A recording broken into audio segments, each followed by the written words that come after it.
അങ്ങനെ 2 ദിവസത്തെ സുഖവാസം കഴിഞ്ഞ് നമ്മളിതേ തിരിച്ച് വീട്ടിലെത്തിയിട്ടുണ്ട്. കഴിക്കാനൊന്നും ഇല്ലാഞ്ഞതുകൊണ്ട് തന്നെ ചപ്പാത്തി മുട്ടക്കറി ഉണ്ടാക്കാമെന്നുള്ളൊരു പ്ലാൻ ഉണ്ടായിരുന്നു.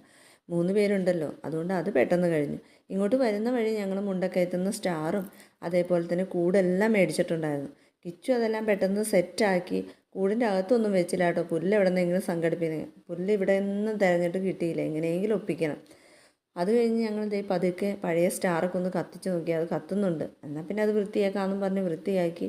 പിന്നെ ഞങ്ങൾ ഭക്ഷണമൊക്കെ കഴിച്ച് നല്ല രസമായിരുന്നു എല്ലാവരും കൂടി.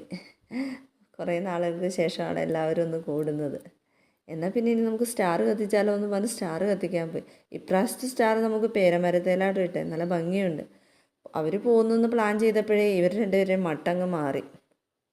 സ്റ്റാർ കത്തിച്ചതിൻ്റെ സന്തോഷമുണ്ട്, ഇവർ വന്നതിൻ്റെ സന്തോഷമുണ്ട്. പക്ഷെ അവർ പോകണമെന്ന് പറയുമ്പോഴേക്ക് ലച്ചൻ്റെ സ്ഥിരം പരിപാടി കരച്ചിൽ അതങ്ങ് സ്റ്റാർട്ട് ചെയ്തു. അങ്ങനെ വീണ്ടും ഞങ്ങൾ ഒറ്റയ്ക്ക്. നാളെ ഇനി ബാക്കി.